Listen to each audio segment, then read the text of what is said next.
be that person who just always works. Do it when no one's around. That's like the traits that you want as a Special Forces soldier. You don't want someone who just performs when everyone's watching.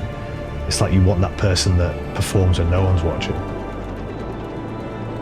But you know, you think that's hard, and then you get out to the jungle and it's a whole different kettle of fish. You wanted to be a good medic because you knew that at some stage, I'm gonna have a casualty that potentially could be my mate. I just don't remember, I just remember not feeling right.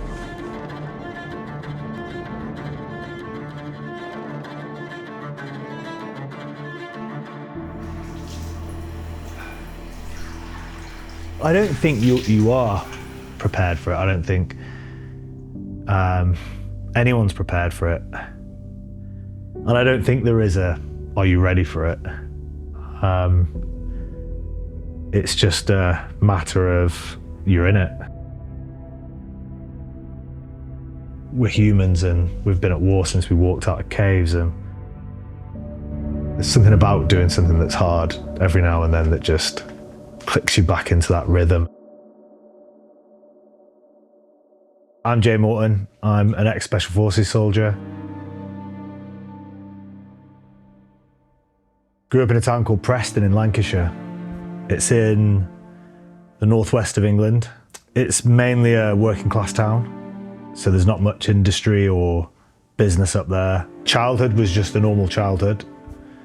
I had two parents, both worked. Mother was a primary school teacher, father was an engineer, and yeah, just grew up like any other kid, played sport, played rugby league. Kind of didn't really fit into the school system, or didn't feel comfortable in the school system, like being in a classroom and being forced to learn things that as a 15-year-old kid you have zero interest in. Yeah, I think the military was something that I always kind of looked to and was never fascinated with it, but I was definitely drawn to it. In my younger days, I always wanted to be a fireman. So I think as a young boy, there was always like a fascination or a draw to those jobs that require like a certain level of risk. And yeah, like towards the back end, you'd see these adverts pop up on TV, the Royal Marine ones that 99.9% of people need not apply.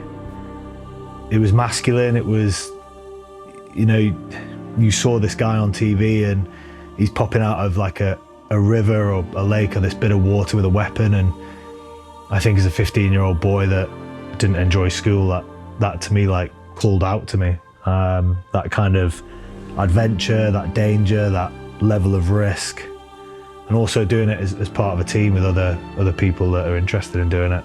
Yeah, I left school, went to college. I left and joined the military in 19 and joined the paras, and that kind of shaped my life into who I am today and what I do.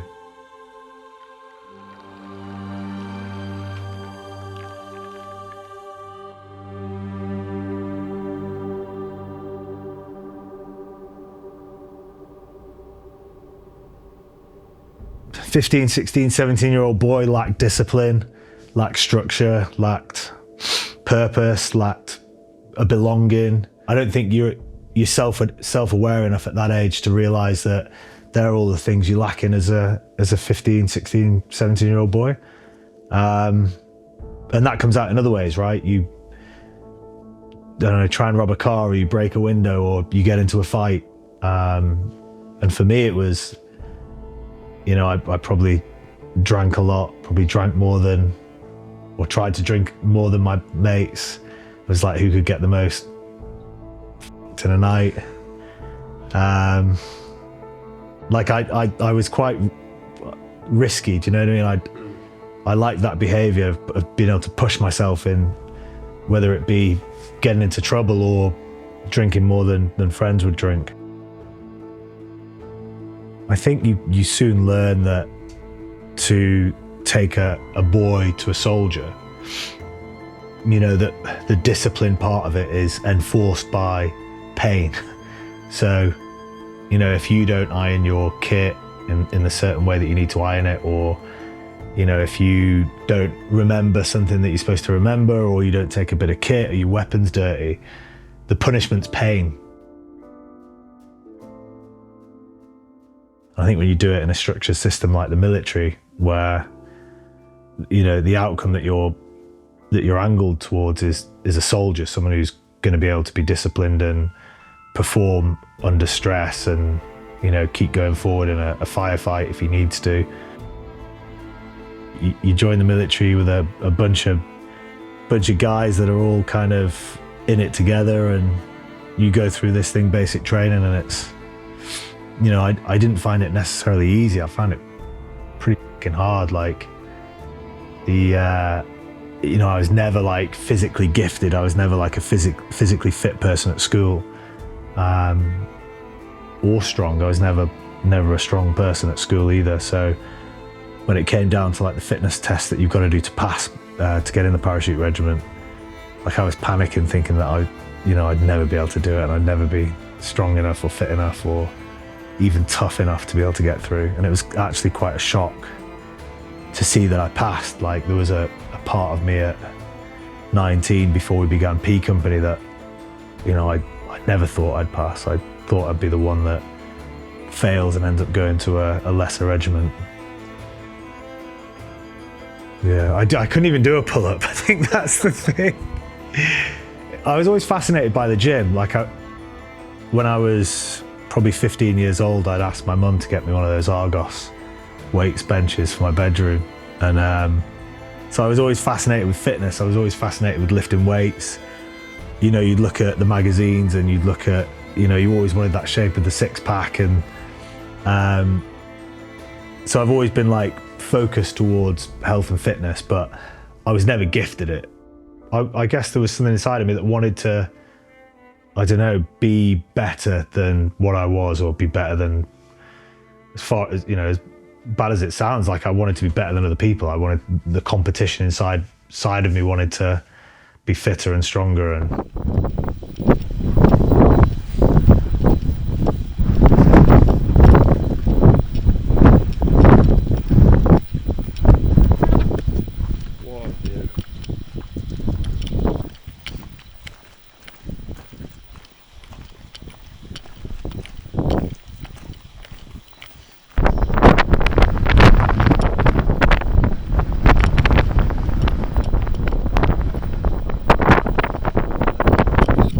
I think at the time, 2008, I was in Afghanistan, and I didn't know much about the SAS or the Special Forces. All you kind of hear is these like fairy tale stories that generally people that have failed selection have come back to the unit and, you know, have told you these like stories that may or may not be true about the regiment. So you don't really know anything about it. Like, we never had recruitment briefs back then. But yeah, I remember being in a snatch vehicle in Afghanistan, and I was driving my platoon sergeant around Danjavi at the time. Excellent man. And we were just chatting and almost chatting about what happens when we get back from being in Afghanistan. And Dan just kept saying to me, you know, go on selection. He just kept saying it to me, go on selection. And I was probably 23 at this time. And if I'm being honest, I didn't think that I would be able to go on selection and pass. Like, I thought that I was probably in for too little a time to, you know, I felt like I had to do more time, prove myself more, get more experience, and then go on selection. You know, I'd like to thank Dan, because, like, I think if, you know, I wasn't Dan's driver in that 2008 tour, you know, there's probably a part of me that could have, you know, all it would have taken was one person, like a, you know, platoon sergeant that didn't believe in me as much as he did, to turn around and say, yeah, mate, maybe you should wait another year. And like, my life would have been completely different. So to have him believe in me and to say, you know, you're capable of going on selection. So I think at 23 years old, we're still massively figuring ourselves out. And even after, you know, one Iraq tour, two pretty heavy Afghan tours, I still didn't feel like I was good enough to serve in the Special Forces. And there was 9 of us that went on selection in 2009 from 3-para. And we'd done a kind of pre-build-up training package, so we all kind of knew each other. And out of that 9 people, I was the only person to pass selection and get in. It's one of the toughest Special Forces initiation courses in the world. To be able to get through the selection process, one has to be very focused, extremely driven, almost to the point of having superhuman concentration on getting the job done. I mean, it's the hardest selection process in the whole world for any Special Forces unit. And actually it's our Special Forces selection is the one that all the Special Forces around the world base themselves off. So even the US system, they'd base themselves off our Special Forces selection. But yeah, it's hard. It's broken into 6 phases. It lasts 6 months. Hills, jungle, surveillance and reconnaissance, escape and evasion, counter-terrorism, and then you go off and do parachute training. By a million miles, the jungle's the hardest.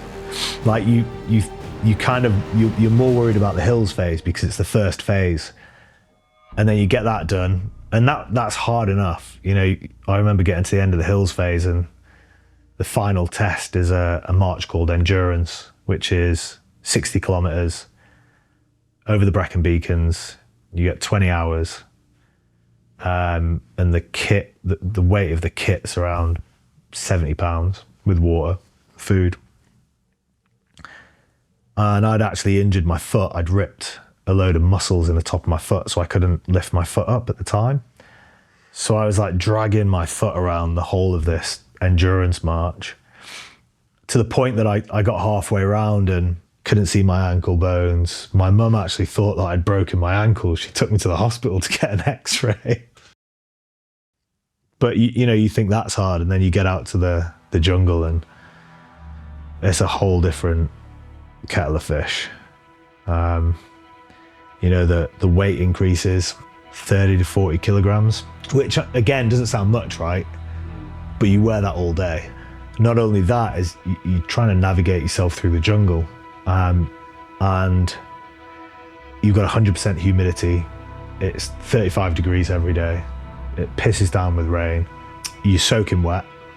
You've got cam cream crawling into your eyeballs every second of the day. There's no break. It's 100% tactical as soon as you go into the jungle to as soon as you leave. It's a testament to the attrition rate of, starting selection with 150 to 200 people, and by the hills phase, you've probably lost 100 of those people. You might start the jungle with 50 people, you might start it with 30 people. And then you get to the jungle and you've got anything from 10 people to 20 people are, solid soldiers that, are pretty much going to pass Special Forces selection unless they make a huge mess up. I've never struggled so much in the physical and mental aspect of soldiering. Like, I've always found it, I don't know, you accept the fact that the jungle's going to be difficult. Like, there's no illusion that the jungle's not going to be difficult. So for that 6 weeks, you work hard and you give 100% every day. And it's like, if you can get to the end of the day and, sit in your hammock and you're happy with the fact that you've given everything that you can do for performance-wise that day, like, there's nothing else you can do. So it's as simple as that. So I think the worst thing that people do when they come on selection is get in their own heads. And whether that's, they think they're on for a fail, or they think that one of the instructors doesn't like them, or they think about home too much. Be that person who just always works, like, regardless of who's looking at you, regardless of who's around, do it when no one's around. Do it when no one's watching. If you're picking litter up in the camp area, pick litter up. It's like, that's like the traits that you want as a Special Forces soldier. You don't want someone who just performs when everyone's watching. It's like, you want that person that performs when no one's watching. And if you do that, someone's going to be watching you and you're going to perform. But also by default, that's the person that you're going to end up being, is someone that just performs and does it because that's their job role and not because someone's watching or they feel that that's what they've got to do.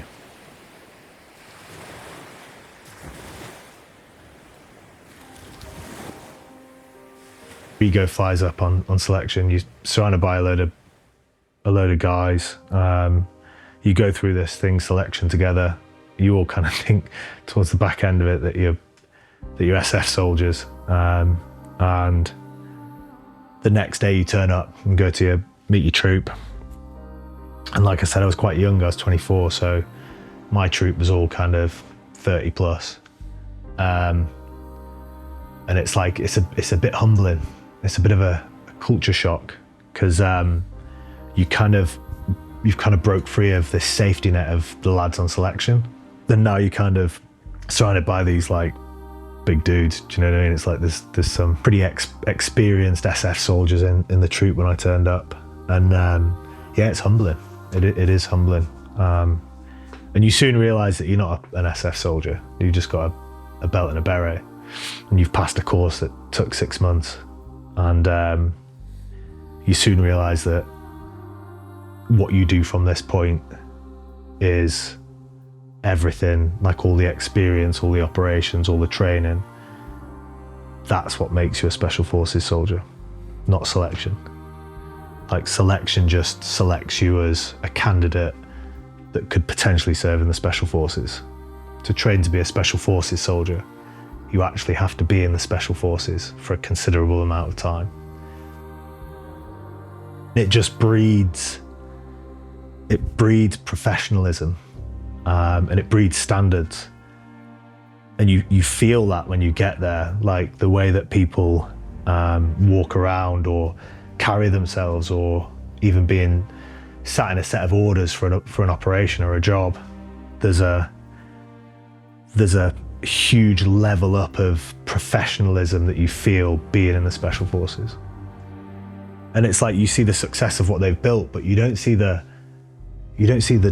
days where they're just bored stiff of just repetition and just showing up every day, right? Spending hours on their laptop, or all the sacrifices that they made where they've missed birthdays, or they've not gone out with the boys, or they've missed holidays, or whatever it is. Like everything for that one moment of success. And we're so like, we all want that success to just happen overnight or happen on an Instagram post or whatever it is. But you think of climbing a big mountain, right? You think of standing on the summit of Everest. It takes 8 weeks. 8 weeks for that 15 minutes that you get for that Instagram picture if you stood on the top of that summit. But no one sees the pain and the physical and mental pain and the sacrifice that someone puts in to stand on that summit. We went out to Iraq in 2005, which was just a pretty standard 3-month tour. Not much happened. And then there's the back end of that the Americans were going to go over and I won't say invade Afghanistan, but they were going to go over and have some presence in Afghanistan. Yeah, we got pulled into this back end of 2005, the Iraq tour. We got pulled into a room, briefed on the situation, and told that there's a potential that we would be the lead battalion that would go out and support the Americans. And then we just found out that we were going to go out in 2006. And I think at the time, like we didn't really know what we're going to get into. Like when we went out there, it was all what's known as like soft posture, where like you won't put your helmets on, you'll put like a soft hat on, almost to like simulate like a soft posture. Like we're not there for war, it's just a present, we're there for presence or whatever. But I mean, that probably lasted like all of 3 weeks, and then the first round started flying, and that was pretty much it for like the whole Afghanistan conflict.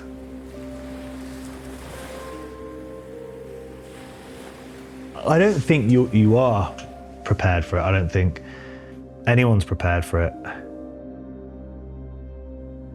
And I don't think there is are you ready for it?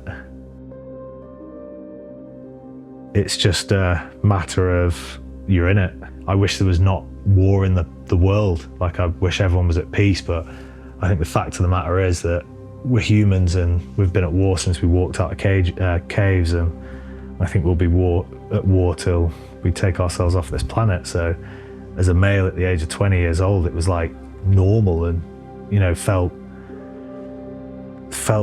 felt good to be away with like lads and be in a situation that resembled a war.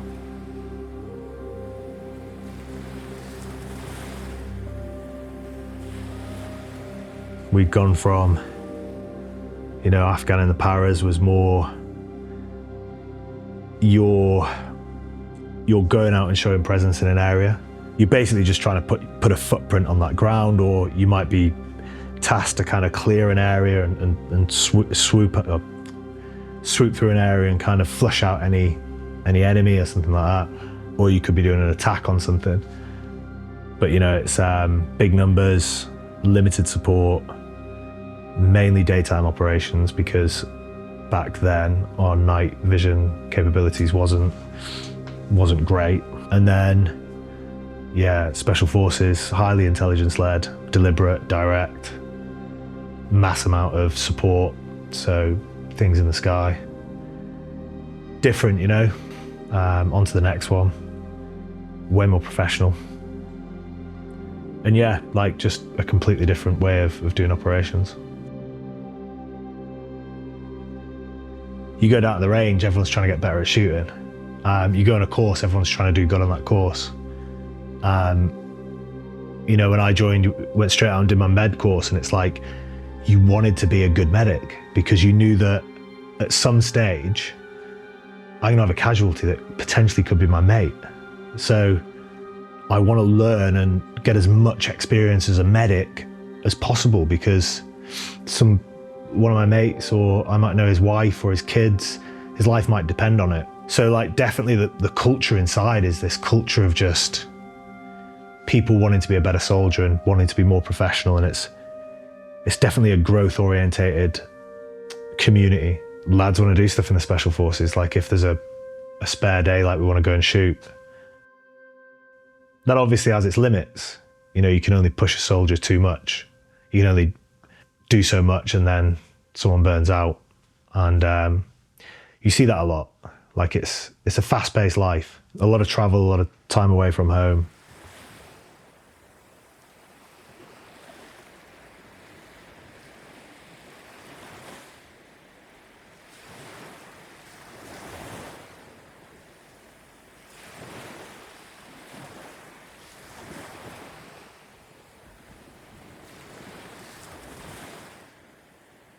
We were nobodies, and now you're in the top 1% of the military.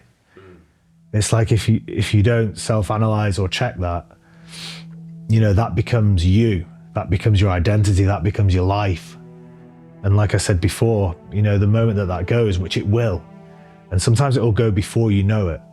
Could go through injury, could go through being medically discharged. It could go through, mental health issues like that. Like if you put everything in that one thing, like you're essentially nothing when you leave. There was, I think it was my first tour, the back end of that first 6-month tour. I was on a task force that was a small team working in Afghanistan. And we were just going after targets most nights and days. We had a small group of Afghan fighters that we'd mentor and train. It was just busy. It was just super busy. Out most nights, out most days. Still trying to fit in some training for the Afghan strike force. Probably pretty burnt down, back end of the tour. As you can imagine, we were going out on the ground and doing what special forces soldiers do. I won't go into details. It's pretty heavy. And we came back in off the ground. In fact, our handover, the handover should have been us driving the squadron that was coming in to take over from us. Should have been us showing them the training area, the facilities, introducing them to key people that we'd within the network there. Then it was just spent going out on the ground. And I came back in off the ground and I got told that I'm gonna fly home early, but like 1 or 2 days early, and bypass the decompression phase that we used to do. So I literally came back, handed my weapons in, all my ammunition, dekitted, jumped on a helicopter that night, flew back to Camp Bastion.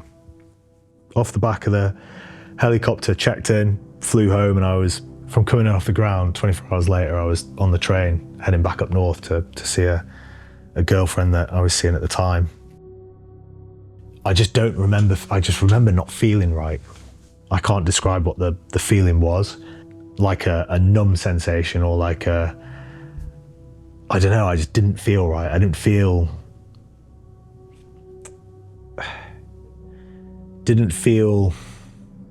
like I could operate in this home environment, which actually brings like an anxiety or a panic inside you, because you don't feel like you, the person that should be in this environment, if that makes sense. And yeah, I got off the train, and you instantly just feel weird inside, which makes you then act weird. That ended up in quite a few rows because I didn't know what was going on with me inside. And then I was 26 or something like that, 27, and I thought the only answer to it was to drink, because if I drank, it would make me feel like a drunk person, right? I'd be happy and like laughing and stuff like that, and I wouldn't feel this weird like heaviness that I was carrying around. And for some reason, like I felt myself, like my body, like the heaviness, that I started to feel lighter as the days got on. And we were arguing quite a lot, like, because I was obviously drinking, and then whatever it was that was going on inside of me, it was like when I was drunk, it was like that was coming out, not in violence, just in probably me being hard work or whatever it was. And I didn't talk about it. I didn't know where to talk about it, or who to go to, or who to speak to. I kind of had to just deal with it myself. And probably about 2 weeks into that, I started to feel myself in this area. I started to feel like I was the person that could fit into this environment again. And it kind of just lifted, like there was nothing that carried on or followed me, or there was no flashbacks, or like I wasn't having sleepless nights. It was just this weird sensation that I got for a couple of weeks post-ops. But yeah, I just never kind of revisited it or anything like that. It just lifted and I felt okay. But I'd say, I think about it, or I did think about it, and you've probably gone from this extreme environment where, highly sympathetically dominant, probably very overworked, very stressed, emotionally shut down. And in a flick of a switch, you're now in an environment that you shouldn't be feeling all those things. Like your body is supposed to be on a train feeling relaxed and emotionally open, and you're not. You feel this like numb heaviness, and that in turn sparks that panic of just like, what's wrong with me? And then there was this weird moment where, and it's been more recently, it's been like in the last probably 12 months, where I don't feel like that Special Forces soldier anymore. I feel like just a regular dude. Like I feel like all my mates are not military, they're all civilians. And I just feel like a regular guy in like a regular life. It's quite nice. It's a nice feeling. Mulligan Brothers has one mission: to inspire change. We have always believed it is the people rising from the darkness to triumph that can inspire generations. Bound by our own battles and the same goal, my brothers and I are on a mission to travel the far reaches of the globe to bring you these stories.